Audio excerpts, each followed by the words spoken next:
Selamat pagi, suara saya kedengaran bagus? Pagi, Pak.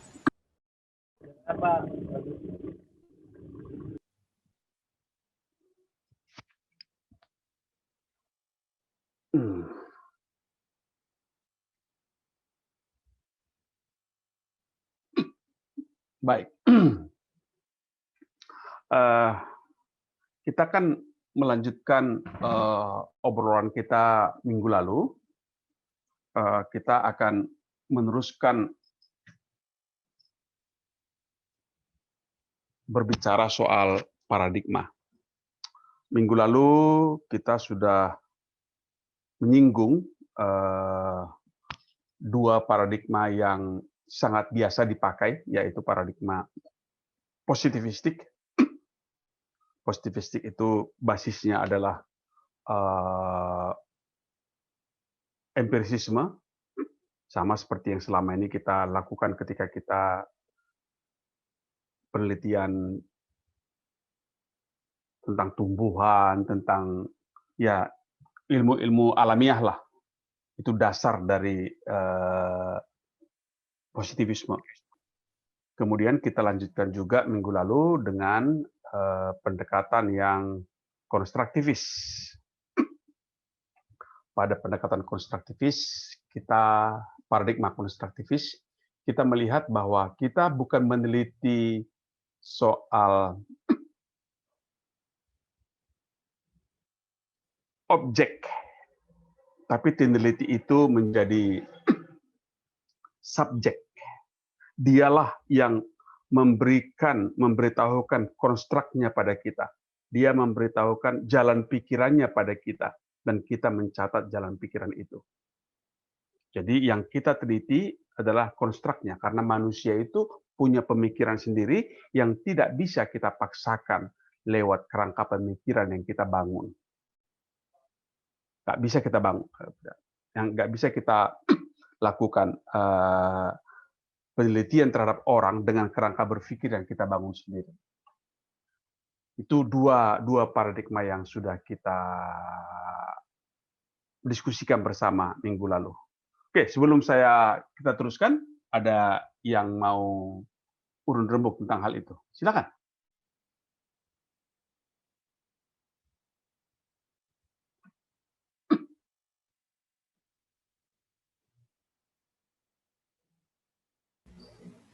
Izin, Pak. Ya, silakan, Heri. Kemarin kan kita bahas yang paradigma positivistik dan ada post positivistik. Nah, ya. Itu kemarin kalau nggak salah belum dipaparkan, Pak, belum dijelaskan untuk yang postnya. Bisa ini, Pak. Baik. Terima kasih, Heri. Post positivistik sengaja nggak saya banyak bahas. Sebenarnya post positivistik itu sama saja dengan positivistik. Hanya dia mempergunakan juga data kualitatif. Dia mempergunakan data kualitatif, tetapi alam pikirannya tetap saja alam pikiran positivistik. Berbeda sekali dengan konstruktivis. Konstruktivis yang alam pikirannya adalah apa yang dipikirkan, bagaimana konstruk dan bagaimana cara berpikir si peneliti. Itu saja bedanya. Jadi dia masih bagian dari positivistik, hanya mempergunakan data kualitatif.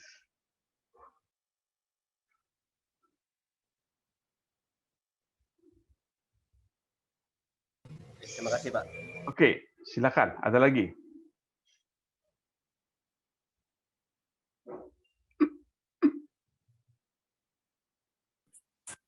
Pagi, Bapak. Ya, silakan. Dijadiin co-host ya, Pak? Ya. Dijadiin jadiin host si keluar. Ya.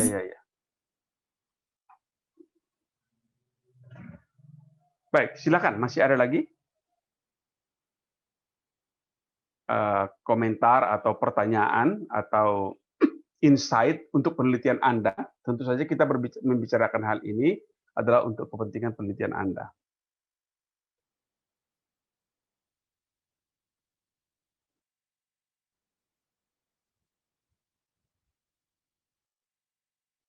Tidak ada? Oke, kalau tidak ada, saya teruskan dengan paradigma yang akan kita bicarakan hari ini.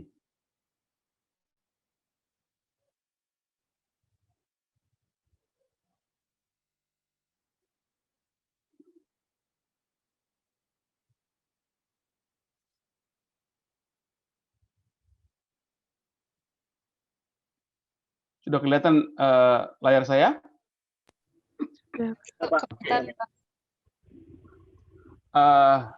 Minggu lalu kita sudah sama-sama berbicara soal ini.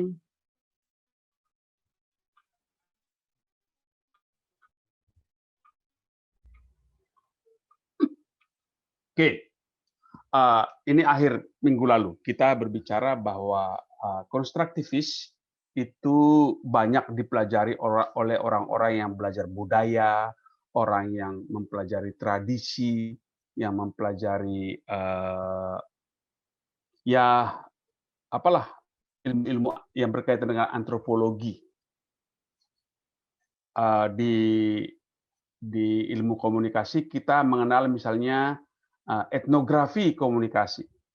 Etnografi komunikasi itu adalah sebuah pendekatan penelitian yang melihat bagaimana proses komunikasi terjadi. Itu benar-benar pakai konstruktivis itu ketika kita belajar etnografi komunikasi. Siapa mau belajar etnografi komunikasi boleh. Nah, contoh-contohnya makna subjektif. Misalnya apa sih makna katakanlah tentang kemiskinan, makna soal berguna misalnya. Itu berbeda bagi satu orang dengan orang lain. Kita bisa memakai paradigma konstruktivis untuk melihat itu. Jadi tujuannya adalah pengertian. Bagaimana pengertian seseorang tentang sesuatu. Itu pendekatan konstruktivisme. Sehingga kalau kita kaitkan dengan penelitian, sebuah penelitian konstruktivis bukan untuk falsifikasi, tetapi membangun kerangka berpikir. Itu kita sudah pelajari minggu lalu. Etnografi, hermeneutika, dan segala macam. Sekarang saya mau tanya, menurut Anda setelah belajar konstruktivis dan positivistik, kira-kira apa kekurangan, atau apa kelemahan, atau apa namanya itu ya, kritik terhadap konstruktivisme itu?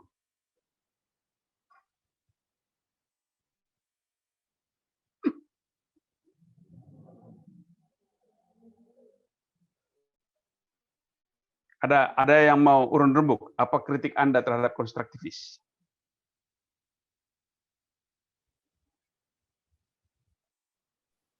Izin, Pak. Ya, silakan. Terkait tentang konstruktivisme, berarti kalau menurut pandangan saya itu, Pak, jika memang banyak dari responden itu agak lebih sulit, Pak. Karena kita harus mendalami hampir semua karakter yang akan kita teliti, Pak. Contohnya mungkin ya, saya akan mencoba untuk penyuluh sosial masyarakat misalkan di suatu provinsi yang terdiri beberapa kabupaten. Nah, di situ saya mungkin akan kesulitan, Pak, karena memang keterbatasan waktu yang saya punya. Jika dibandingkan dengan paradigma untuk melihat dari hasil survei, Pak. Ya, seperti itu, Pak. Terima kasih. Oke, makasih. Jadi memang apa namanya konstruktivis tidak mengenal istilah responden. Tidak mengenal istilah responden. Dia mengenal istilah informan. Dia mengenal istilah tineliti. Dan itu tentu saja dipilih secara purposif. Kalau responden kan acak ya. Kalau kita memakai konstruktivis, maka kita menilai, mengumpulkan data dengan menentukan siapa yang menjadi sumber data, dan itu kita tunjuk secara purposif, sengaja. Misalnya, seperti yang saya katakan minggu lalu, ketika kami ingin mempelajari makna, Anda dari Kementerian Sosial, kami mencoba mempelajari kalian itu yang banyak sekali itu, PMKS, penyandang masalah kesejahteraan sosial. Dulu waktu itu dicatat itu sampai 18 PMKS, bla bla bla bla segala. Salah satu di antaranya adalah wanita apa? Rawan tuna sosial, Pak. Bukan tuna sosial. Waktu itu apa istilahnya ya? Wanita dengan masalah sosial. Itu istilahnya. Sekarang nggak tahu saya ya. Itu tentu saja definisi ada dari Kementerian Sosial, kan begitu ya? Definisi itu wanita yang mengalami masalah sosial itu ada definisinya dari Kementerian Sosial.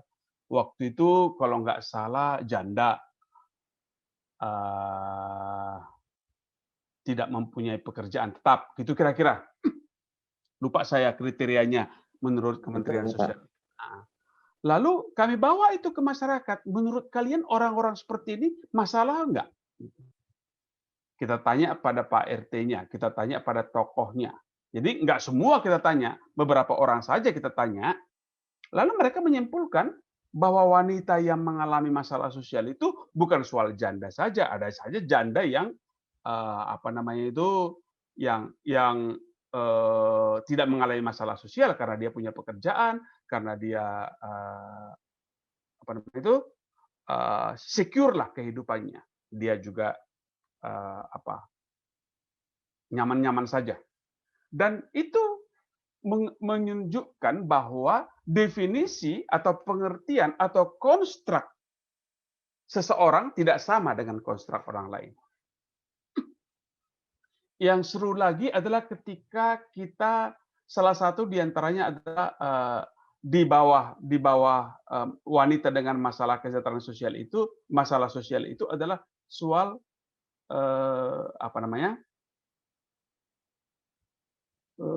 wanita tunasusila. Wanita tunasusila. Jadi ketika itu, sekarang saya nggak tahu, di Bogor banyak itu yang menawarkan diri di seputar Kebun Raya. Kalau Anda pernah ke Bogor, dulu tahun 80 sampai tahun 2000 banyak itu di sekitar Kebun Raya itu. Lalu kita pergi ke Pemda Kota Bogor, ke dinas sosialnya. Pak Dinas Sosial, berapa orang di sini wanita tunasusila? Pak Kepala Dinas bilang nggak ada.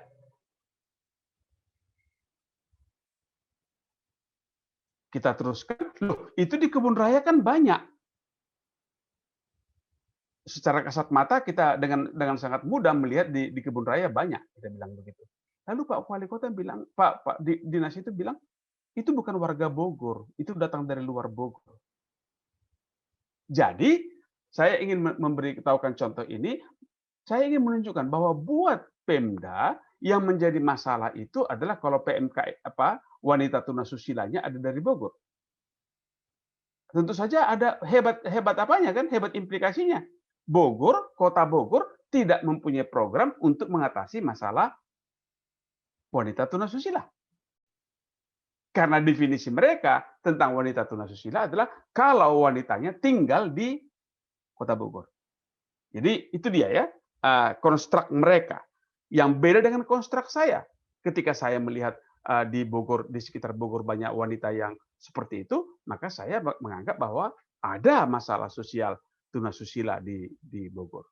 Itu soal konstruk. Jadi kita tidak pakai kuesioner, kita tidak pakai survei, tapi kita memakai informan. Gitu. Ada kritik-kritik lain. Ini dia. Tentu saja kalau saya mengatakan di sini kritik, maka yang saya maksud adalah ya tentu saja orang yang muncul berikutnya itu mengatakan bahwa kecap dia yang paling bagus gitu. Ini kritik dari orang yang mengatakan bahwa positivis dan konstruktivis itu yang pertama tidak memadai dan tidak adil. Kenapa tidak adil? Oke, Mas Kurnia nanti meneliti, menelitinya di apa ya? Di apa? Sorry, jangan Mas Mulia lah. Pak Heri mau meneliti apa nanti? LKM Pak, Lembaga Keuangan Mikro. Lembaga Keuangan Mikro, oke. Ya. Atau kalau ingin saya tanya Sadam meneliti apa? Soal terkait dengan kepemimpinan Pak, pola komunikasinya Pak. Oke. Meneliti kepemimpinan. Ya. Lalu dilakukanlah serangkaian wawancara, pakai kuesioner dan segala macam, bla bla bla bla bla bla bla bla bla bla. Di akhir cerita, kalian jadi master, yang jadi responden dapat apa? Esti senyum-senyum itu. Nggak adil. Karena lewat penelitian, Anda mendapat banyak hal, Anda dapat jadi master, Anda dapat duit kalau penelitiannya adalah penelitian proyek, lalu Anda pulang, tulis hasil penelitiannya, lalu pertahankan di sidang, Anda jadi master, Anda dapat duit, tapi masyarakatnya nggak dapat apa-apa. Mau itu positivistik, mau konstruktivis ya seperti itu. Paling ya ada sekarang orang sih mengasih apa namanya itu, memberikan cenderamata rokok sebungkus sama gula setengah kilo gitu. Tapi apakah hanya itu guna penelitian buat masyarakat? Paling nanti Pak Kurnia bilang bahwa hasil penelitiannya akan dibawa ke Menteri Sosial, mudah-mudahan ada kenaikan tunjangan bagi PMS, kan begitu, paling begitu. Yang langsung dapat nggak ada. Pak Kurnia saya jadi master tahun depan. Maka kata orang bahwa positivistik, konstruktivis itu tidak adil, tidak memperhatikan konteks politik. Dan sering sekali justru peneliti dimanfaatkan oleh kekuatan politik. Siapa itu yang menjadi konsultan politik itu?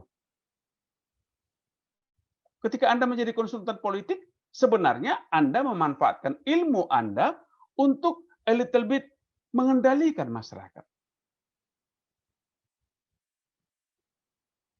Yang paling monumental kan karyanya siapa namanya itu? Sunduk Horogoronya di Aceh. Yang meneliti secara antropologis orang Aceh, bahkan dia sampai menjadi Islam, Muslim. Kemudian setelah pengetahuan dia tentang Aceh dimanfaatkan untuk menguasai masyarakat Aceh. Jadi sains dimanfaatkan untuk mengendalikan masyarakat. Siapa yang pernah meneliti ikut dalam proyek CSR, Corporate Social Responsibility, atau AMDAL, ketika Anda menyusun rencana pengelolaan lingkungan sosial? Apa yang kita tulis di situ? Sering sekali yang kita tulis adalah bagaimana supaya perusahaan aman. Oke, misalnya ada pendirian pabrik, lalu beberapa warga masyarakat itu menolak, lalu diturunkanlah orang-orang ilmu sosial ke situ. Lalu ilmu sosial ini melakukan penelitian, konstruktivis, mengobrol dengan tokoh-tokoh agama, mengobrol dengan tokoh adat, ngobrol dengan preman-preman, ngobrol dengan siapa saja, bikin kuesioner. Artinya memakai positivistik maupun memakai konstruktivis. Akhirnya ditemukan, oh ternyata yang melawan, yang tidak setuju adalah tokoh-tokoh agama atau preman-preman sering memalak. Maka keluarlah saran Anda. Oke, untuk tokoh-tokoh agama ya kita kasihlah toah untuk masjidnya. Kita berikan dia honorarium bulanan. Oh, gimana dengan preman? Oh, preman kita jadikan satpam supaya mereka juga beruntung dengan adanya proyek ini. Tokoh adat gimana? Ya, kita bangun, kita bikinlah orkes dangdut 1 kali 1 bulan gitu supaya orang-orang. Apa artinya? Yang ingin saya katakan adalah bahwa pada saat itu sains, ilmu, pengetahuan sudah dimanfaatkan untuk mengendalikan masyarakat. Itu tidak adil, kata orang-orang kritikalis. Karena kita justru memperdaya, bukan memberdayakan masyarakat, kita memperdaya, kita menipu masyarakat, kita memanipulasi masyarakat dengan ilmu kita. Ini tuh dia, itulah yang kita katakan sebagai scientism. Sains dianggap bisa menyelesaikan semua masalah, sains menjadi instrumental. Sains menjadi alat untuk memanipulasi masyarakat. Itu sering terjadi.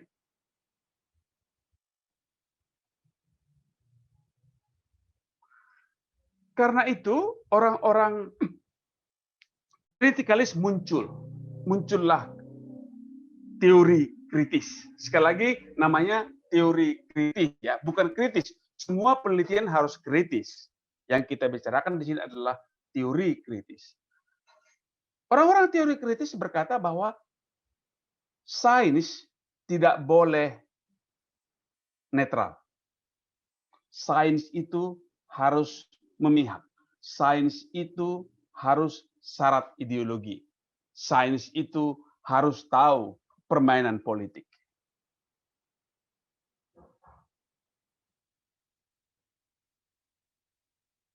Sains itu harus emansipatoris.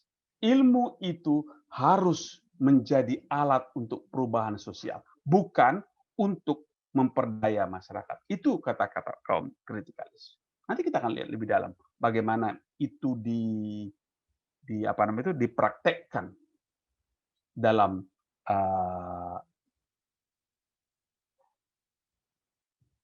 penelitian. Ini kata orang kritis. Jadi sains penelitian tidak cukup ketika Anda mempunyai disertasi atau tesis. Sains tidak selesai ketika Anda mempunyai laporan penelitian dan dapat honor. Sains harus lebih dari situ. Sains harus bertujuan untuk perubahan sosial. Penelitian Anda itu harus menjadi alat untuk perubahan sosial. Itu kata kaum kritikalis. Karena itu, dia bilang begini,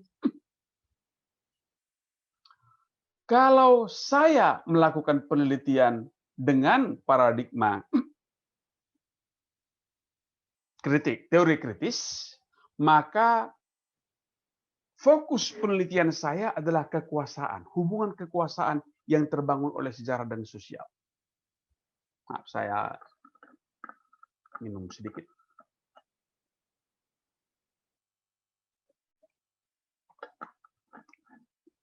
Mengapa itu menjadi fokusnya? Karena dalam setiap hubungan, orang kritikalis melihat ada yang dieksploitasi, ada yang ada mendapat keuntungan dan ada mendapat kerugian. Oke, gampang sajalah. Salah satu pelopor yang menggunakan teori kritis adalah studi feminis, studi peningkatan, dulu di Indonesia namanya studi peningkatan peran wanita gitu. Itu studi feminis lah yang benar-benar memanfaatkan teori kritis itu. Apa yang dilihat oleh kaum kritis? Ya, kaum kritis melihat ya lagunya Ismail Marzuki itu, wanita dijajah pria sejak dulu. Dan itu penjajahan itu sudah dianggap sebagai sesuatu yang wajar. Sudah dianggap wajar saja ketika wanita itu kekuasaannya sangat kecil. Jangan bayangkan sekarang ya, Esti sudah bisa duduk di situ, tapi coba bayangkan tahun 80. Tahun 80 itu di IPB, perempuan itu paling ada 20%. Paling ada 20%. Di Fakultas Kehutanan cuma ada satu perempuan, saya tahu ketika saya masuk. Jadi bayangkan dari begitu banyak perempuan, hanya sekian orang yang berhak mendapat, yang mempunyai akses terhadap pendidikan tinggi, sehingga bisa dikatakan bahwa akses perempuan terhadap banyak sekali pelayanan sosial menjadi sangat rendah. Itulah yang dilihat oleh kaum kritikalis, dan kaum kritikalis mulai berpikir mengapa terjadi seperti ini. Dan ketika mereka berpikir seperti ini, kalau Anda pakai konstruktivis atau Anda pakai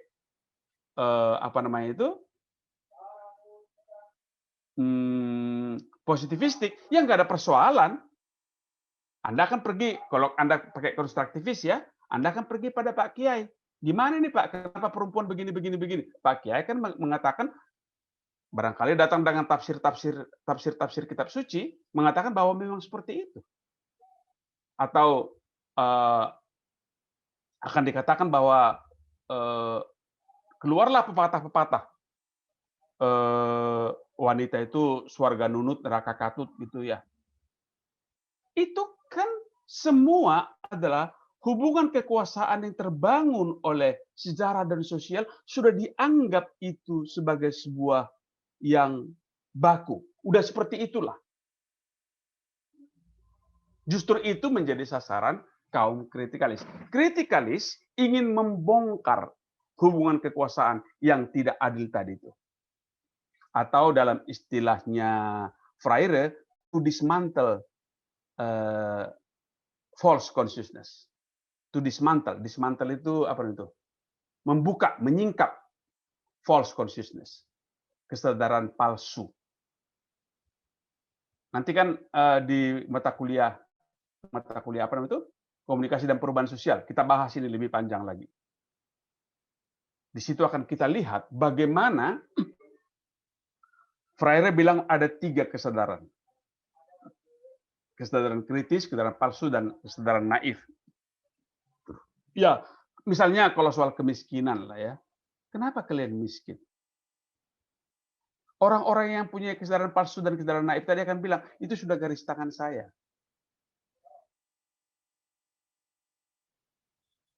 Nasib saya seperti ini. Anda pergi ke tokoh agama, ya, memang Tuhan sudah menggariskan seperti itu. Sudah itu takdirnya. Lalu datang lagi dengan bunga-bunga. Biarlah dunia ini kan cuma sebentar. Ada tempat yang sungguh indah buat orang-orang miskin. Asal dia tawakal. Asal dia sabar. Sehingga orang itu menjadi terhibur dalam kemiskinannya. Struktur yang menghimpit dia nggak peduli. Karena kata dia, berdasarkan tafsir agama, berdasarkan macam-macam, itu adalah kehendak Tuhan. Kehendak Tuhanlah dia miskin. Apakah dia tabah menghadapi kemiskinan itu? Ini yang ingin dibongkar oleh kaum kritis. Oke, kalau saya bawa contohnya pada Freire. Freire kan tahu ya bukunya Freire, Pedagogy of the Oppressed. Nanti kita bahas di kuliah Kompersos. Dia kan datang ke desa membawa gambar. Ini gambar apa katanya? Dia ngajarkan pemberantasan buta huruf. Oh, itu gambar kelapa, Pak. oh kelapa, ke K K K E L L L P P P A, kelapa. Ajar huruf K, ajar huruf E, ajar huruf P, gitu segala macam. Ini gambar apa? Oh, ini gambar petani. Oh, petani. Ini gambar apa? Ini tuan tanah, hacienda. Oke, bagus. Ini sedang ngapain? Ini sedang kerja, panen. Buruh tani bekerja jam berapa? Berapa jam? Oh, kami bekerja mulai jam 7 sampai jam 4 sore. Oke, gitu ya. Kalian bekerja selama 10 jam per hari. Bagus, bagus, bagus, bagus. Hacienda mana? Ini. Dia bekerja jam berapa? Oh, dia datang seenaknya saja. Kalau dia datang, ya syukur. Kalau dia nggak datang, nggak apa-apa. Gitu ya. Oke. Kalau panen nanti hasilnya dapat berapa? Oh, hasilnya dapat 100. Buruh tani dapat setengah. Loh, kok bisa gitu? Yang buruh tani yang bekerja 10 jam cuma dapat setengah, sedangkan hacienda yang tidak bekerja dapat 100? Dengan cara seperti itu, Freire menumbuhkan kesadaran kritis. Menumbuhkan kesadaran kritis itu. Melihat bahwa kemiskinan mereka bukanlah disebabkan oleh Tuhan, bukan disebabkan oleh takdir, tapi disebabkan oleh struktur masyarakat yang tidak adil. Itu yang dibuat oleh orang-orang dengan pendekatan kritis. Kaum feminis juga seperti itu. Sama seperti penelitian yang kami lakukan. Kami lakukan penelitian sedemikian rupa. Kami berikan kuesioner kepada orang-orang, apa kegiatannya mulai bangun sampai tidur lagi. Buat bapak dan buat ibu. Kami temukan bahwa bapak itu bekerja 6 sampai 8 jam per hari. Ibu bekerja 8 sampai 10 jam per hari. Ketika kita tanyakan soal hak-haknya, maka pengelolaan uang, masa depan, dan segala macam itu di tangan laki-laki. Warna horden itu di tangan perempuan. Lalu kita bilang, kenapa seperti ini? Nah, ada yang bilang, udah begitu dari sononya. Adil nggak itu? Nah, ketika kita berbicara adilkah itu, kita sudah mengajak orang berpikir tentang bagaimana situasi struktur yang dia hadapi. Jadi, sekali lagi, ketika kita berbicara kritis, maka kita berbicara soal hubungan kekuasaan yang terbangun oleh sejarah dan sosial. Fakta tidak dapat diisolasi dari nilai dan ideologi.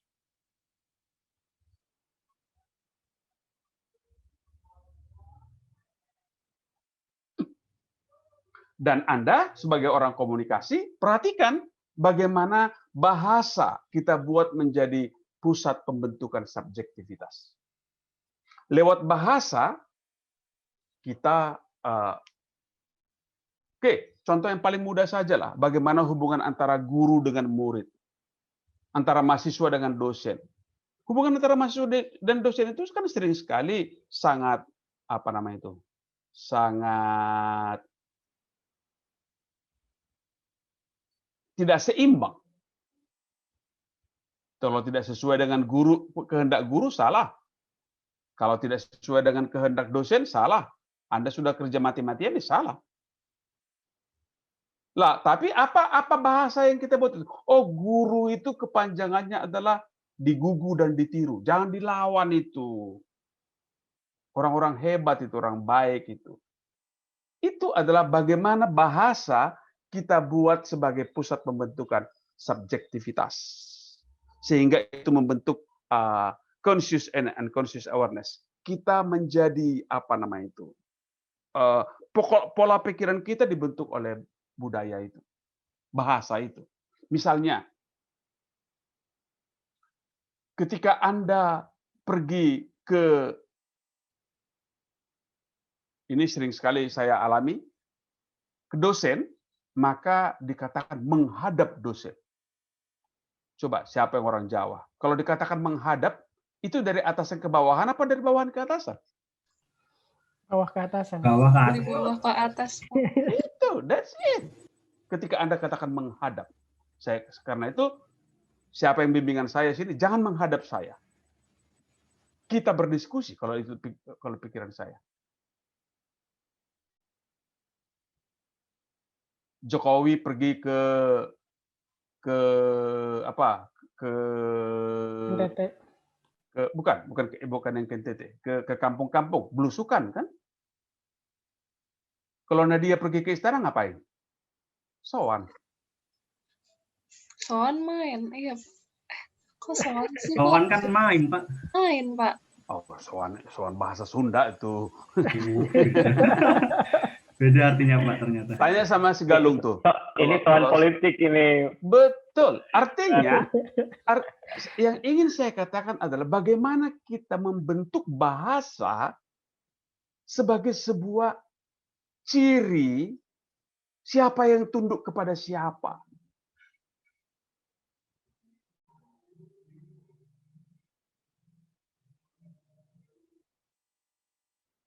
Ini dia. Kita sebagai orang komunikasi perlu sangat hati-hati melihat hal ini.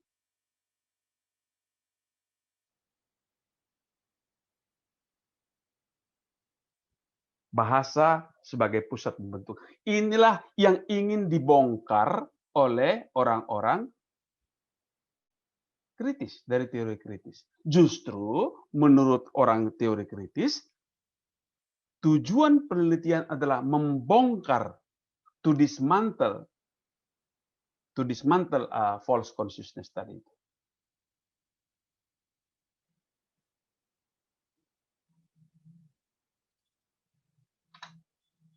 Ini dia. Ada kesadaran palsu, false consciousness. Nanti kita lihat lebih dalam lagi ketika kita di Kompersos. Ada kesalahan pada kesadaran diri manusia.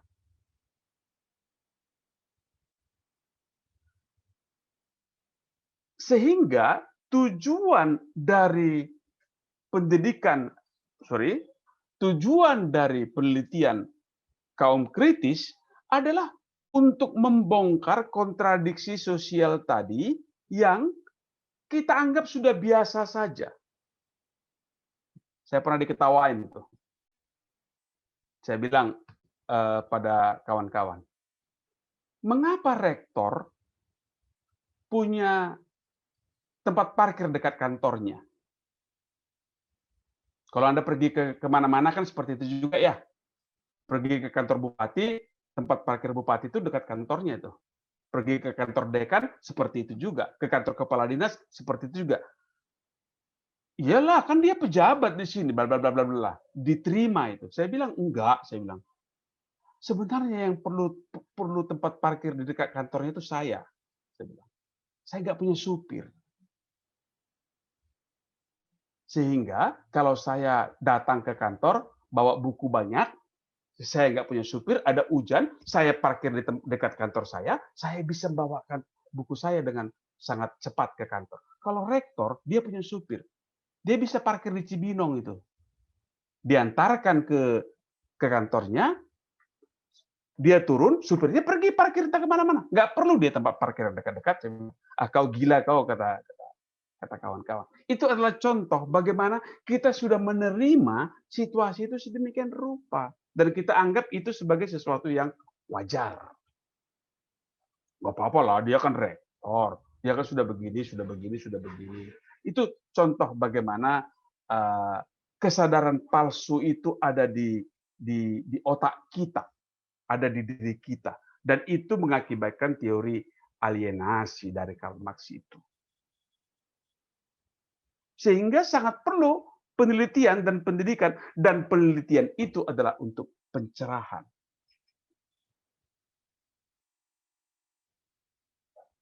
Pencerahannya kayak apa? Seperti yang dikatakan oleh Freire tadi, to dismantle, untuk menyingkap false consciousness.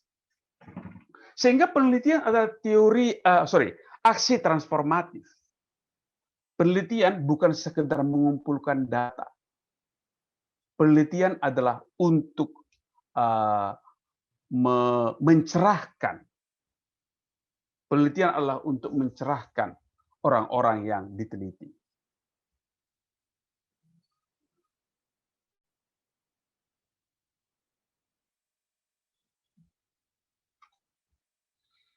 Sehingga mengapa itu terjadi? Ini dia.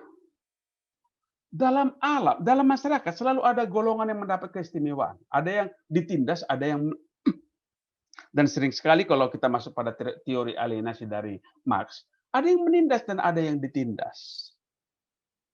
Ada yang mendapat keistimewaan, seperti yang saya katakan tadi. Pak Rektor dengan saya sama-sama pegawai negeri kami. Soal senioritas saya lebih senior dari Pak Rektor. Pak Rektor pernah menjadi mahasiswa saya, tapi karena dia rektor ada keistimewaan yang didapatnya. Dan saya tidak dapat, apalagi dihubungkan dengan mahasiswa. Dasar privilege yang berbeda itu bisa menjadi hubungan yang eksploitatif.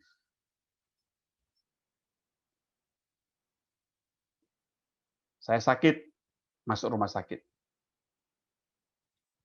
Tukang becak di samping rumah saya sakit juga, masuk rumah sakit. Saya masuk kelas 1, karena saya pakai asuransi, dia masuk kelas berapa itu, saya nggak tahu. Setelah keluar, sembuh kami sama-sama, saya tidak membayar sepeser pun, karena itu sudah di-cover oleh asuransi saya. Tukang becak tadi harus membayar sekian ratus ribu. Gaji saya tidak kurang, karena saya pegawai negeri. Sepeser pun gaji saya tidak kurang. Tukang becak tadi tidak mempunyai penghasilan selama dia sakit. Ketika saya pulang, saya bawa 1 gerobak buah dan kue. Karena kalau ada orang yang besuk saya, ada yang bawa buah, ada yang bawa kue, ada yang ngasih amplop dan segala macam. Sementara tukang becak tadi nggak bawa apa-apa. Itu adalah privilege yang saya terima dan ada di masyarakat kita. Oke, contoh mudah saja lah. Kalau tetangga saya ngundang di sini, dia bikin kondangan. Karena dia tidak begitu kaya, makanannya sederhana. Lalu saya berikanlah amplop. Berapa amplop saya kasih? Tapi kalau rektor ngundang saya, samakah jumlah amplop saya? Sering sekali justru kita membuat, nggak enak lah, karena ini kan rektor, masa sih nyumbangnya 50.000, kan begitu. Padahal menurut saya yang lebih perlu sumbangan lebih banyak itu bukan rektor, tapi tetangga saya yang tidak punya apa-apa itu, yang membuat perayaannya di rumah. Ini contoh bagaimana yang ingin dibongkar oleh kaum kritikalis. Karena sesuatu yang tadinya dianggap alamiah itu ingin dibongkar. Karena ketika itu tidak dibongkar, itu akan mengakibatkan penindasan kelas, penindasan ras, penindasan gender, dan segala macam. Itu yang ingin dibongkar oleh kaum kritikalis.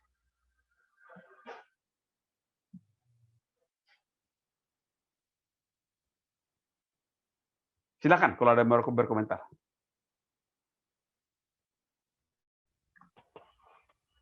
Pak, mohon izin Ya, Pak. silakan. Ya. Jadi saya kembali ke sebelumnya yang positivis sih Pak, yang konstruktivis, mohon maaf konstruktivis. Iya. Saya kebetulan Pak waktu skripsi membuat penelitian yang paradigmanya menggunakan konstruktivis. Memang ada beberapa yang karena di konstruktivis itu nilai subjektivitasnya sangat besar, sangat dominan lah subjektivitas peneliti itu. Dia mau diarahkan kemana ini riset dan seterusnya. Bahkan kemudian pemilihan kata, kemudian dari wacana dari narasi dan seterusnya itu sangat subjektivis. Kemudian ketika kita dibaca misalnya penelitiannya oleh teman kita yang itu berlawanan soal paradigmanya subjektivitasnya mereka juga atau teman kita, kadang itu agak berlawanan kira-kira. Nah menurut Bapak kira-kira bagaimana agar penelitian konstruktivis yang sifatnya sangat didominasi oleh subjektivitas itu lebih objektif sehingga diterima oleh banyak kalangan, kira-kira begitu Pak. Atau seperti apa perspektif Bapak gitu terhadap fenomena seperti itu? Terima kasih Pak Juara. Iya, makasih Sadam.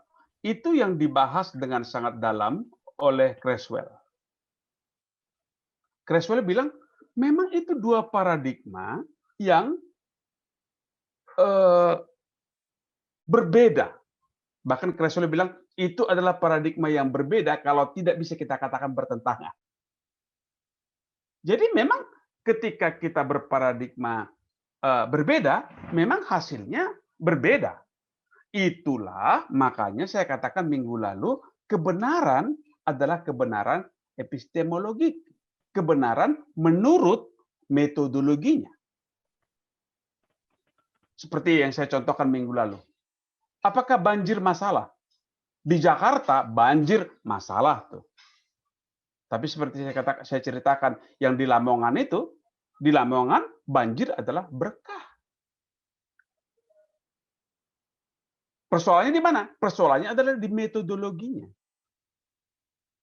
Ketika saya memakai pikiran saya yang objektif tadi, saya pakai pikiran saya, nih, objektif saya, banjir masalah, kebakaran masalah, ini masalah, maka akan saya katakan orang Lamongan mengalami masalah, mengalami malapetaka. Saya tidak memakai konstruk mereka tentang banjir.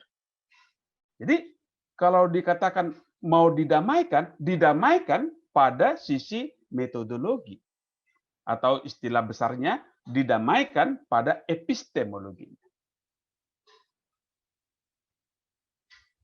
Gitu, Sadam.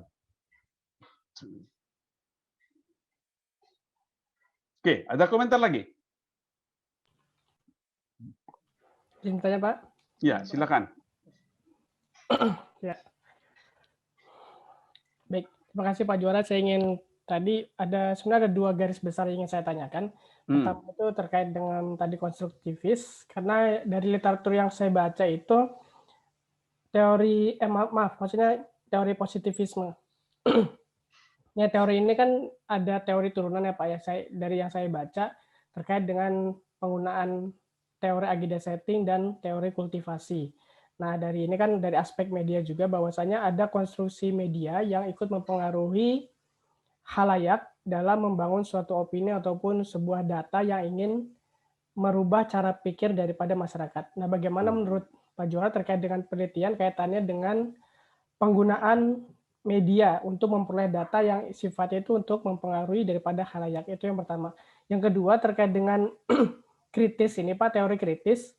Saya tadi banyak sekali insight ya yang saya dapatkan dari penjelasan Pak Juara terkait dengan kaum kritis yang membuat bahwasanya kritik itu memang terjadi dalam masyarakat, tetapi dalam kenyataannya memang ada pihak-pihak yang berusaha untuk menahan ataupun membendung kritik tersebut. Karena dari sisi teori pendidikan pun dikatakan tadi kritik itu sebagai pencerahan, tetapi ada pihak-pihak yang mungkin kita sinyalir adalah dari pihak kekuasaan atau yang memiliki modal besar untuk membendung suatu kritik ini, dan bagaimana pandangan terkait dengan hal ini, Pak? Ya. Baik, memang untuk yang pertama, kita kaitkan dengan Anda sebagai orang komunikasi. Saya setuju, misalnya ketika Anda berbicara soal, ketika Anda meneliti framing, itu kan satu metode penelitian yang sangat populer di bukan metode penelitian, pendekatan penelitian yang sangat populer di media massa kan gitu ya. Bagaimana kita memberitakan sesuatu sebenarnya sudut pandangnya berbeda dan analisis framing menjadi cantik di situ. Satu penelitian yang menarik ketika konflik Ambon misalnya. Bagaimana framing, ada penelitian di UI yang menganalisis dua surat kabar. Surat kabar yang pertama adalah Suara Pembaruan dan yang kedua adalah Republika. Anda tahu bahwa Suara Pembaruan itu dimiliki oleh orang-orang Kristen, sedangkan Republika itu dimiliki oleh orang-orang Muslim. Beda sekali itu bagaimana mereka memberitakan konflik Ambon. Berbeda sekali. Nah, di situ sebagai orang yang tahu soal framing, bagaimana metode-metode analisis isi, Anda perlu hati-hati membacanya. Jadi seperti saya katakan pada Sabam tadi, menjadi sangat penting bagaimana kita mengetahui konstruk orang-orang yang membangun berita itu. Kalau saya menelitinya seperti itu, Pak Galung. Jadi saya sangat perlu untuk tahu bagaimana susunan redaksinya. Dan cantik sekali kalau melihat tingkah laku politisi kita akhir-akhir ini memakai analisis framing. Mengapa hari ini si ini ngomong gini? Mengapa si ini hari ini ngomong begini? Beda-beda itu, dan itu karena itu konstruktivisme menjadi menarik. Tapi apakah itu bisa didamaikan dengan positivistik? Agak susah Pak Sadam, karena memang kalau kita melihatnya ya itu sesuai dengan konstruknya masing-masing. Oke, yang kedua tentang teori kritis. Memang ini menjadi pertanyaan yang besar. Apa sih beda teori kritis dengan provokator, kan begitu ya? Anda tahu bahwa Paulo Freire akhirnya dibuang di apa namanya itu? Dibuang, nggak boleh lagi di Brasil, dia akhirnya pindah ke Geneva. Di Geneva dia di Swiss. Hebatnya menjadi penasehat dari Dewan Gereja Dunia, dan kemudian dari situlah keluar karena penelitian dia di Amerika Latin kan, inilah kemudian memunculkan teologi pembebasan misalnya. Bagaimana sebenarnya yang dia lihat, bagaimana sebenarnya sering sekali agama dipakai untuk alat penindasan. Ini justru yang ingin diperbaikinya. Mengapa menjadi alat penindasan? Ya tafsir tadi. Siapa menjadi ahli-ahli tafsir? Ya laki-laki. Banyakan. Karena itu tafsir-tafsir agama biasanya lebih menguntungkan, tafsir-tafsir ayat suci biasanya lebih menguntungkan laki-laki. Itu saya tidak mau terlalu jauh, nanti kalian bilang saya penista agama. Tapi that's the fact. Itu faktanya. Itu faktanya. Dan adat juga seperti itu. Nggak tahu saya kalau di adat kalian. Kalau makan prasmanan, siapa makan duluan? Laki-laki perempuan? Apa sama-sama? Di adat kami laki-laki duluan. Tinggal tulang-tulangnya yang terakhir itu baru perempuan makan. Karena laki-laki makan tentu saja dipilihnya yang terbaik buat dia. Dan ketika laki-laki sudah selesai makan, tolong dibersihkan piringnya. Perempuan yang harus membersihkannya. Padahal perempuan belum mengambil makanan. Betapa hebatnya kita itu. Dan banyak kultur menganggap itu sudah sebuah yang diterima begitu saja. Saya mencoba membalik itu di kumpulan kami.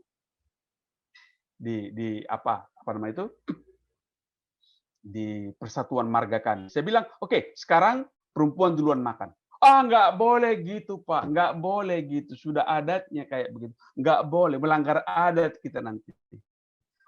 Melanggar adat, kalian bilang yang bikin adat itu laki-laki itu, sehingga kalian tetap saja dieksploitasi pada perempuan. Tapi perempuan juga nggak mau kok. Nah, ini yang justru Mas Galung yang ingin dibongkar oleh kaum kritis itu. Dan ketika itu ingin dibongkar, tentu saja ada yang bilang saya provokator. Ada yang bilang saya sebagai orang pencerah, kan begitu ya. Gitu. Monggo, silakan. Ada lagi?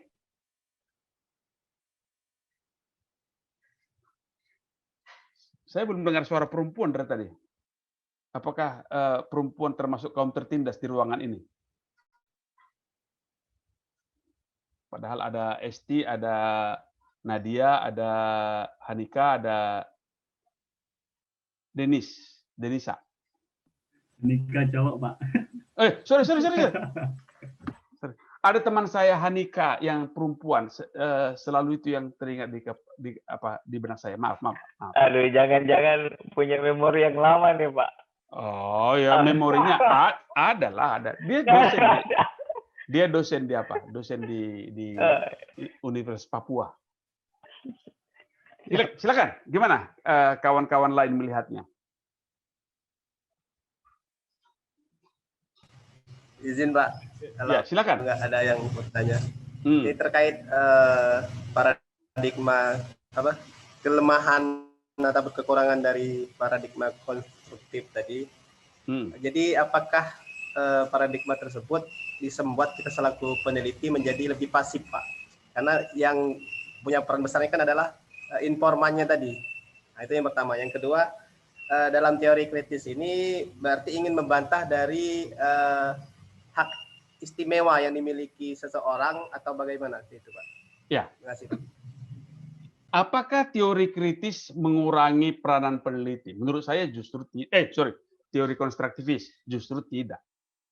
Seorang peneliti teori kritis justru ingin konstruktivis justru ingin menangkap sebanyak-banyaknya apa yang di kepala si peneliti. Dia lebih sibuk. Beda sekali kalau Anda menjadi peneliti positivistik. Bikin kuesioner, sebarkan kuesioner itu, olah datanya. Jadi kita tinggal mekanistik saja kan kerjanya kan? Kita mekanistik saja bekerjanya. Bahkan bisa kita kita subkontrakkan. Bayar orang menjadi enumerator, bayar orang menjadi pengolah data, lalu Anda menafsir sendiri. Anda tidak melakukan apa-apa lagi. Berbeda sekali kalau Anda mau meneliti pakai konstruktivis. Justru Anda sangat aktif. Pertanyaannya, Anda hanya punya 5 pertanyaan barangkali. Tapi 5 pertanyaan ini akan berkembang biak ke sana kemari sehingga muncul pertanyaan-pertanyaan berikutnya. Sehingga Anda jauh lebih aktif ketika Anda menjadi peneliti dengan konstruktivis. Gitu. Tadi tentang kritis apa pertanyaanmu? Sorry, maaf.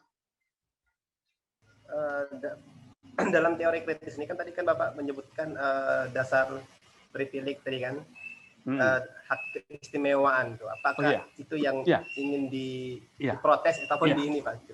Iya. Nah, justru itu ingin ingin didismantel, istilahnya bukan diprotes, tapi didismantel, diungkap, disingkap. Selama ini eksploitasi itu ditutup, diselimuti.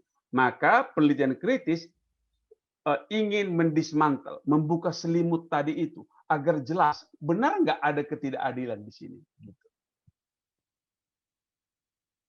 Nanti kita sampai ke situ sebentar lagi. Satu lagi, Pak. Ya, silakan. Apakah boleh digabung, Pak, misalkan dalam sebuah proposal penelitian itu di desain penelitian itu kita menggunakan konstruktif dan kritis, gitu. Apakah boleh digabung? Nanti kita akan berbicara soal itu, soal penggabungan nanti kita akan bicara lebih panjang tentang itu. Nanti dulu itu. Kita perkenalkan dulu. Terima kasih, Pak. Kita perkenalkan dulu paradigmanya. Lalu nanti kita diskusikan bagaimana menggabung istilah Anda ya. Ada lagi? Ada, Pak. Iya, silakan. Iya, terima kasih Pak atas kesempatan. Langsung saja menarik terkait dengan 2 paradigma yang kemudian dipaparkan oleh Pak Juara. Yang pertama paradigma konstruktivistik dan positivistik. Saya melihatnya yang pertama soal konstruktivistik bahwa terkadang masyarakat khususnya di Indonesia Timur sistem pemahaman, sistem berpikirnya gimana ya? Kalau misalnya saya kasih contoh bahwa ketika ada penyuluh yang datang kemudian memberikan informasi, memberikan pemahaman, namun mereka tidak semena-mena menanggapi, tidak semena-mena menangkap. Ini artinya bahwa konstruktivistik mereka sudah terstruktur. Artinya kalau misalkan ada pencerahan bahwa kita bertanam harus memakai pupuk agar tanamannya bisa lebih baik dan bertumbuh lebih cepat. Namun karena mereka punya konstruksi berpikirnya sudah dari dulu, kemudian tidak memakai pupuk lebih bagus atau hasilnya lebih memuaskan. Artinya paradigma ini susah dirubah, Pak. Kira-kira apa yang kemudian mendasari sehingga konstruksi mereka itu selalu berpikirnya seperti itu, Pak? Terima kasih, Pak. Ya, justru Pak Raden, itulah tantangan seorang penyuluh. Kalau mau Pak Raden kaitkan dengan penyuluhan. Justru ketika kita menjadi penyuluh, kita harus mengerti bagaimana konstruk orang yang kita suluh. Kita harus mengerti. Seperti saya katakan tadi, kami pernah gagal melakukan penyuluhan di dekat sini, dekat Cigudeg sini, di Cigudeg sini. Nah, kami seperti saya ceritakan minggu lalu ingin mengajak mereka bertanam padi, setelah tanam padi tanam palawija di sawahnya. Mereka tidak mau, habis-habisan tidak mau, karena konstruk mereka padi adalah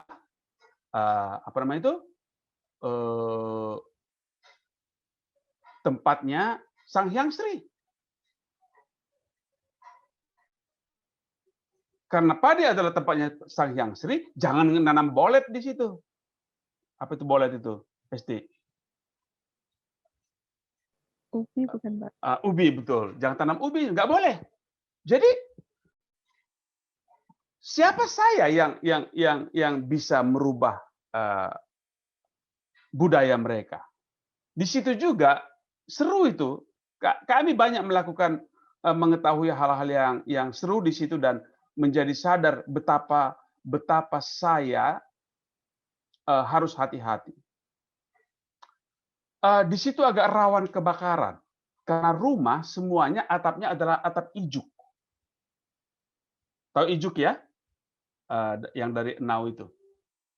Lalu kita bilang, kenapa nggak tanam genteng, pakai genteng saja? Pakai genteng lah. Genteng itu murah, mudah, kuat. Karena kalau ijuk itu kecuali kalau tebal sekali maka cepat sekali rusak. Kalau memang ijuknya tebal bisa kebakaran. Apa yang dikatakan mereka? Pak, masa kita hidup pakai atapnya genteng? Kenapa rupanya? Kita masih hidup kok di bawah tanah sih? Buat mereka, genteng adalah tanah. Sehingga orang yang memakai genteng itu ketika hidup, sudah hidup di bawah tanah. Itu konstruk mereka. Itu konstruk mereka. Kenapa nggak pakai seng, Pak? Seng panas. Akibatnya apa yang kita lakukan kemudian adalah benar-benar unik. Karena kemudian kita yang berhasil kita lakukan adalah memakai atapnya tetap ijuk, tapi di atas ijuk itu ada sengnya. Jadi tetap sejuk, tapi tidak rawan kebakaran. Itu karena kita mencoba memahami konstruk mereka. Jadi seorang penyuluh jangan sekali-sekali menyuluh memakai konstruk bisa berantem kita. Kita bilang pasti Pak Raden mengatakan bahwa penyuluhannya gagal karena tidak mengerti bagaimana konstruk mereka. Justru sebagai seorang peneliti pahami dulu konstruknya dan mana bisa dirubah. Itu dia. Terima kasih, Pak. Ya. Pak, ini mohon izin Pak, kalau diperbolehkan Pak. Ya, silakan. Ini menyambung dengan pertanyaan dari Bang Radin. Setiap riset kan seharusnya idealnya dia melahirkan solusi. Solusinya tentu dengan banyak hal yang mungkin manfaatnya terhadap masyarakat luas atau yang lain sebagainya. Nanti yang dicontohkan oleh Bang Radin tadi terkait dengan konstruk atau cara berpikir yang sudah bertahun-tahun, ada culture mungkin, ada barrier di situ yang nggak bisa kita masukin ketika kita melakukan penyuluhan. Apakah mungkin itu bisa dianalisa menggunakan paradigma kritis untuk mengetahui problem yang mendalam, sehingga kenapa misalnya warga di timur itu tidak mau menerima pupuk sebagai solusi yang untuk meningkatkan pertumbuhan pertanian di sana. Mungkin saja Bang Raden, bukan berarti mereka nggak mau misalnya. mungkin mereka nggak punya uangnya untuk membeli itu. Sedangkan pupuk di sana mungkin langka. Hal-hal yang seperti itu mungkin bisa nggak sih Pak kita membuat riset program itu? Kan kalau saya melihat penjelasan dari Pak Juara ini, bahwa ternyata paradigma kritis itu untuk mendekonstruksi kemapanan, mendekonstruksi culture. Kayak misalnya tadi Bapak sudah menyinggung soal apa di budaya di Sumatera Barat misalnya, atau di Sumatera Utara, perempuan itu jadi second class misalnya, semuanya laki-laki dan seterusnya gitu. Apa mungkin bisa juga perempuan merasa ya kalau saya duluan bisa jadi saya dianggapnya nggak sopan gitu, nggak menghormati suaminya, bisa hal-hal yang kayak gitu kan bisa diolah dengan hal paradigma kritis gitu Pak. Nah mungkin saja misalnya soal pandangan poligami, Mas Galung, Mas Kurnia itu lebih hafal ayatnya dibandingkan Mbak Esti sama Mbak Denisa, kira-kira begitu. Karena memang tadi soal kritisnya Pak, mohon maaf. Jadi apa sekali lagi Pak, bisa nggak kita mendekonstruksi culture itu melalui paradigma kritis? Terima kasih Pak Juara. Makasih. Justru itu di situ dia kita sudah temukan apanya isunya. Kalau Anda meneliti memakai tadi kan kita berbicara soal mendekonstruksi budaya ya. Apa yang dilakukan oleh Snok Horgronya di Aceh adalah mencoba memahami masyarakat Aceh dan kemudian memanipulasi masyarakat Aceh. Itu kan? Itu yang dilakukan oleh Snok Horgronya. Bagaimana dengan kritis?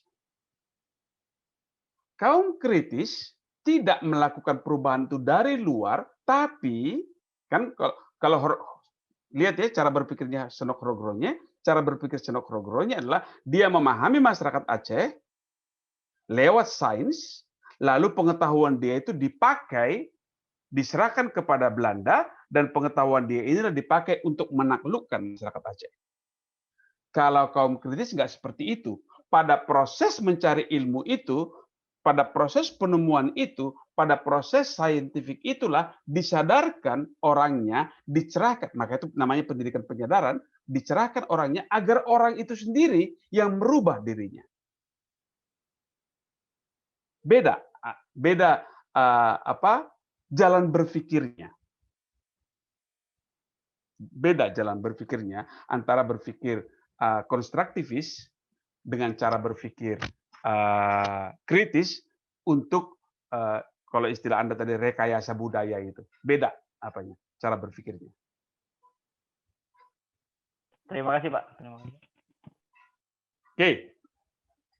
Saya teruskan ya yang tadi sedikit lagi.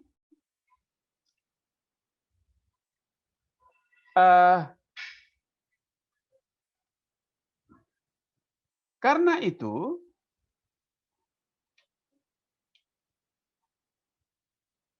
kaum kritis selalu melihat ada yang tidak beres dalam struktur sosial. Ada yang tidak adil.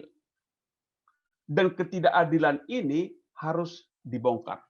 Tentu saja sangat berbeda dengan positivistik yang instrumental. Anda minggu lalu sudah bercerita soal teori struktural funksionalisme. Struktural funksionalisme udah seperti itu gitu. Ya udah, nggak boleh kita boleh ganggu gugat struktur itu. Struktur itu sudah seperti itu sehingga tidak perlu kita otak-atik. Itu kalau cara berpikirnya kaum positivistik. Lain dengan orang kritis yang selalu melihat yang tidak seimbang itu, dan yang tidak seimbang itu harus dibongkar. Itu tadi yang kata Sadam tadi. Sehingga sebuah riset haruslah transformatif. Apa artinya transformatif? Proses riset itu harus menyadarkan, harus meningkatkan kesadaran, harus melakukan pencerahan atau istilah dari Lincoln dan Guba, emancipatory consciousness. Kesadaran yang membebaskan. Sehingga kalau di konstruktivis dan di positivistik, peneliti itu netral, tidak memihak, tidak sana, tidak sini. Pisau yang netral bisa dipakai untuk positif, bisa dipakai untuk negatif. Kalau di penelitian konstruktivis, penelitian kritis, seorang peneliti adalah partisan, for a better word. Better menurut siapa? Ya menurut dia. Contoh saya tadi, Sadam. Contoh saya tadi tentang makan di budaya kami.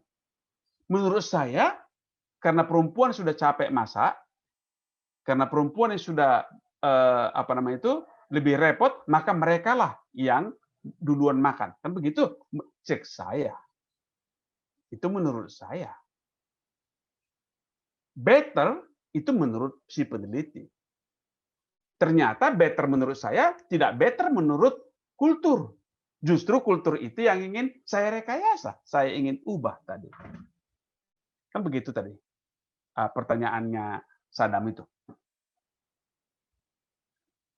Jadi seorang peneliti adalah seorang partisan, for a better word, better according to the researcher. Maka saya katakan di situ bahwa seorang penelitian kritis adalah aksi politik. Itu tentu saja jangan menganggap aksi politik itu jadi DPR, jadi segala macam, bukan itu. Aksi politik adalah maksud saya di situ adalah yang merubah struktur. Sehingga peningkatan pengetahuan menjadi sekunder. Yang lebih penting adalah bagaimana emancipatory consciousness itu dibangun. Bagaimana kesadaran itu terbangun. Peningkatan pengetahuannya menjadi nomor 2. Sehingga penelitian yang baik adalah penelitian yang mampu mengemukakan kontradiksi. Dan kontradiksi itu selama ini sudah dianggap sebagai yang wajar. Bahwa perempuan makan tinggal sisa-sisa laki-laki itu dianggap wajar sudah. Bahwa buruh dapat Rp1 dan konglomerat dapat Rp1.000 itu sudah dianggap wajar. Itulah yang ingin dibongkar oleh kaum kritis. Jadi kaum kritis itu pasti berkaitan dengan kekuasaan dan keadilan. Apakah itu keadilan ekonomi, soal gender, diskursus, tadi kita sudah bicara soal diskursus, ras, tadi Raden ngomong soal Indonesia Timur, dan segala macam. Isu-isu soal ras menjadi penting dalam teori kritis ini. Agama apalagi, kelas, pendidikan, macam-macam yang membuat orang yang posisinya rendah itu dieksploitasi. Ini yang menjadi kesadaran inti utama dari penelitian dengan kaum kritis. Ini saya ungkapkan di sini beberapa tokoh-tokohnya. Paulo Freire tadi sudah kita cerita, scientization, yang conscientization, pencerahan, penyadaran. Yang kedua itu ada Ivan Illich dan Neil Postman. Neil Postman dan Ivan Illich ini dua-duanya adalah teori kritis dalam pendidikan. Karena mereka melihat bahwa banyak sekali proses pendidikan yang membuat murid-murid itu menjadi patuh dan buta. Dia bilang bahwa pendidikan itu harus mencerahkan. Nggak boleh apa kata guru itulah yang benar, apa kata guru nggak boleh dibantah, digugu dan ditiru gitu. Itu harus justru pendidikan harus mencerdaskan, mencerahkan, membuat orang menjadi kritis. Ada Gramsci, ada bukunya yang paling penting konsep dia adalah tentang hegemoni. Dia bilang tokoh agama, guru itu menjadi pemegang hegemoni yang luar biasa. Mengapa dia pemegang hegemoni? Ya begitulah. Apa kata tokoh agama udah benar, nggak pernah kita pertanyakan lagi. Padahal yang diungkapkannya adalah tafsir dia tentang kitab suci. Itu kata Gramsci. Gerakan feminis, yaitu yang saya ceritakan tadi, bagaimana kita menganggap bahwa wanita dijajah pria itu sebagai sesuatu yang normal. Dan itu mengakibatkan social reproduction dalam hal nilai, perilaku, kepercayaan, dan segala macam. Karena itu adalah sesuatu yang diproduksi secara sosial. Kita terima saja, walaupun itu barangkali tidak adil. Gerakan lingkungan. Ini kan, kasus Jambi, suku anak dalam. Suku anak dalam sudah ratusan tahun hidup di hutan Jambi, di Kerinci. Mereka berpindah dari satu petak hutan ke petak hutan lainnya. Ratusan tahun sudah hidup mereka seperti itu. Kakek saya juga seperti itu. Ada kemenyannya di Gunung Sanyu. Tiba-tiba hutan itu diberikan kepada pemilik HPH, kepada pemilik kebun sawit. Dan dikatakan itu sebagai hutan negara. Orang lingkungan akan bicara. Orang suku anak dalam itu sudah hidup di situ ratusan tahun lalu. Dan itulah milik mereka. Indonesia baru ada tahun berapa? 45. Mengapa itu bisa menjadi hutan negara? Negara baru ada tahun 45 kok. Kok itu bisa menjadi hutan negara? Itu harusnya hutan suku anak dalam, bukan hutan negara. Itu antara lain narasi yang dibangun oleh gerakan lingkungan dalam hal mempertahankan hak-hak dari masyarakat hukum adat. Itu yang ingin saya ceritakan dari kritis sebelum kita beranjak kepada yang berikutnya. Kalau ada yang mau bertanya, silakan. Kalau nggak ada, saya teruskan.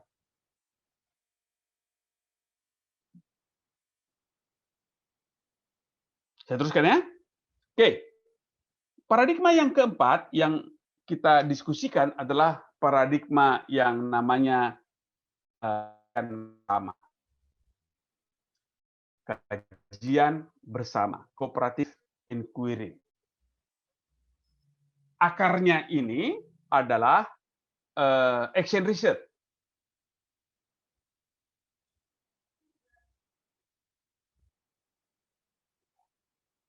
Participatory action research. Kawan-kawan yang sudah pernah melakukan Transek misalnya, pernah melakukan RRA, pernah melakukan PRA, itu adalah salah satu bentuk dari cooperative inquiry, kajian bersama. Ini asumsi dasarnya adalah bahwa penelitian ini melibatkan dua peneliti. Saya sebagai orang luar dan petani itu sendiri sebagai orang dalam. Kalau petani yang menjadi teman saya berpartisipatory research. Oke, tadi saya katakan misalnya kalau Anda pernah melakukan PRA. Apa sih yang dilakukan ketika PRA? Misalnya Transek. Siapa yang pernah melakukan Transek? Silakanlah. Apa yang kita lakukan ketika kita melakukan Transek? Kita kan jalan dari satu tempat ke tempat lain gitu ya. Lalu menginventarisir nama tanaman yang ada di situ, apa gunanya, milik siapa, bagaimana mengusahakannya, dan segala macam. Itu yang kita lakukan ketika kita melakukan Transek. Pertanyaannya, penelitinya siapa? Kalau saya jalan dengan seorang petani, jangan-jangan yang jadi peneliti adalah petani, saya hanya mencatat apa yang dia omongin.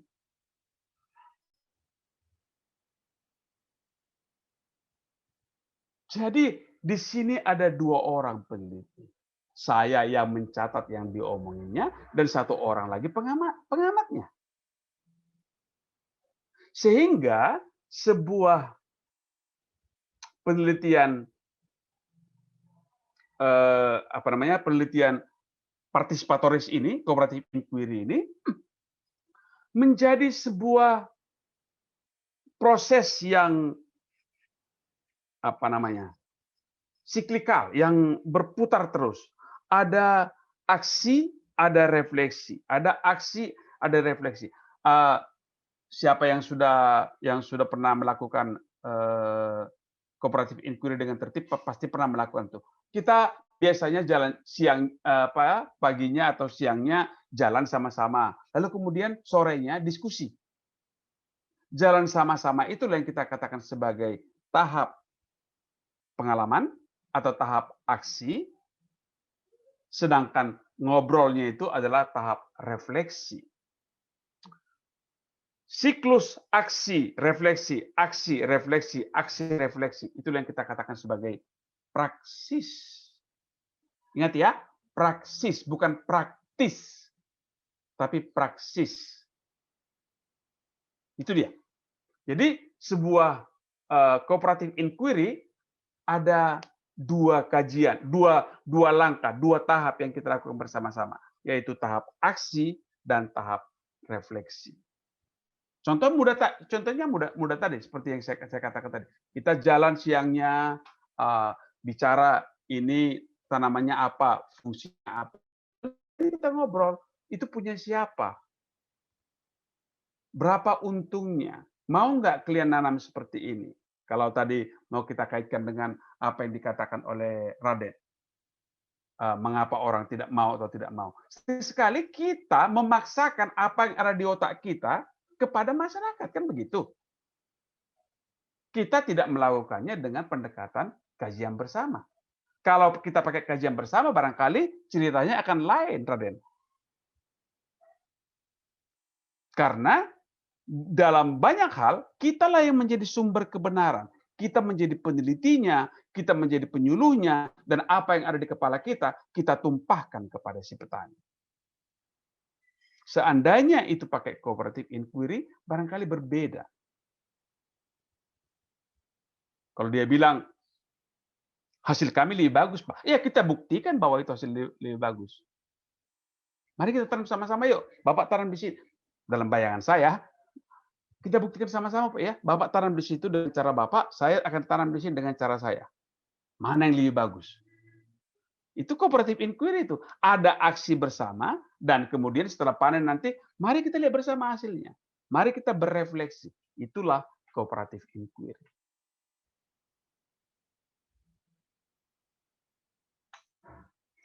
Sehingga Heron bilang bahwa proses penelitian inilah yang paling adil. Tadi Saddam membantah menggugatkan apakah kita boleh membongkar budaya orang kalau di teori kritis. Heron bilang nggak boleh. Kita harus bersama-sama bergerak atas keputusan bersama. Kalau seperti itu keadaannya, maka benarlah apa yang kata Heron bahwa ini adalah proses penelitian yang sangat adil. Tidak ada misinterpretasi, tidak ada misrepresentasi. Misrepresentasi itu positivistik sering itu, sampelnya salah. Misinterpretasi sering juga itu di konstruktivis dan di positivistik, karena salah yang saya catat. Dan hasilnya adalah personal and social transformation. Saya makin pintar dan masyarakatnya makin pintar.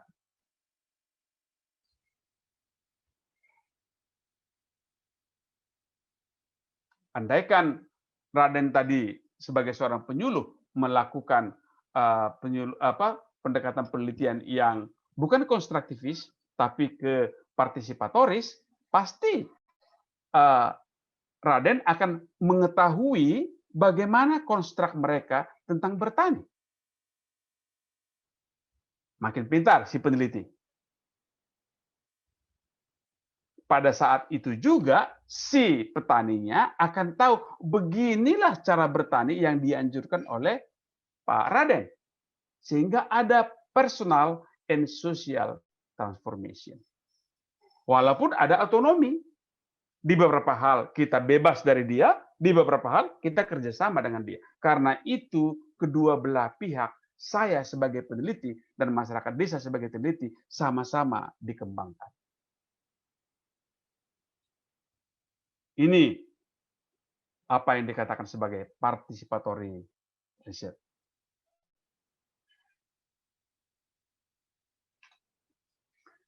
Sehingga apa yang dikatakan oleh Heron sebagai participatory research itu, setiap saat kita bisa memberi umpan balik dan mengevaluasi teori. Kalau di positivistik, Kan kita yang menentukan teorinya. Sedangkan kalau di partisipatoris, maka kita bisa, oh iya ya, ternyata yang dianjurkan oleh Pak Raden itu nggak sepenuhnya benar. Harusnya kita bikin kayak begini, kira-kira kayak gitulah. Ada saling bantu, ada saling tolong. Sorry. maaf.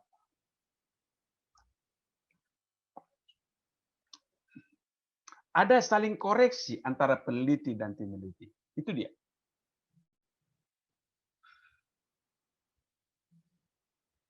Dan sering sekali ini dilakukan dalam kelompok co-counseling. Saya nggak tahu berapa di antara Anda orang yang suka nonton film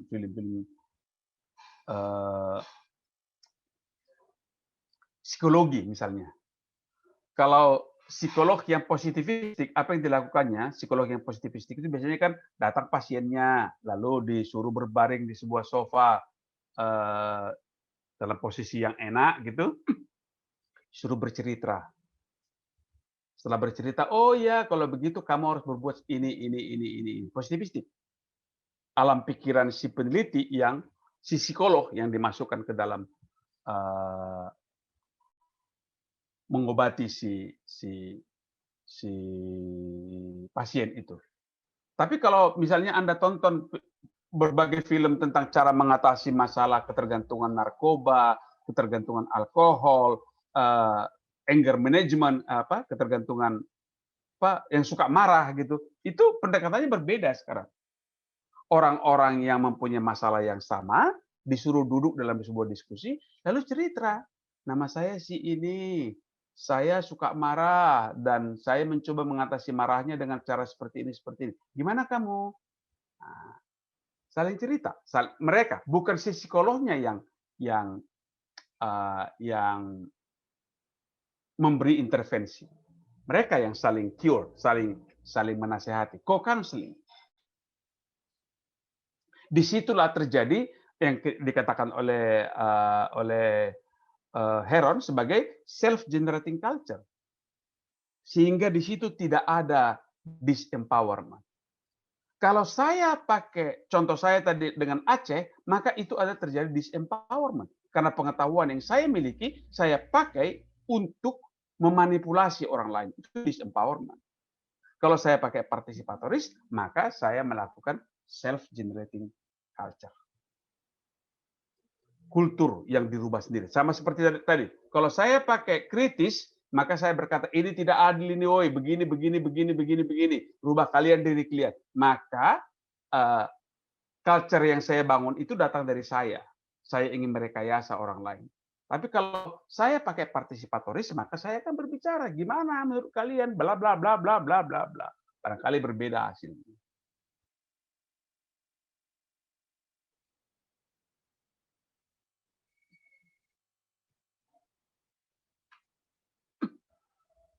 Sehingga ketika kita meneliti ini, maka di situ ada reciprocal participative knowing.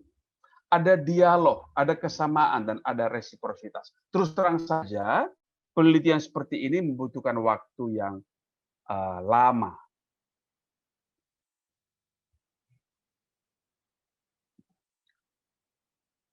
Kata kuncinya yang paling bawah.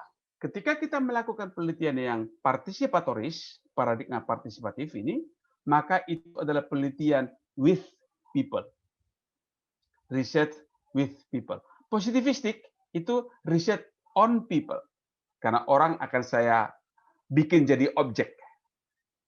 I made a research on people. Atau kadang-kadang saya pakai konstruktivis, saya bikin penelitian about people.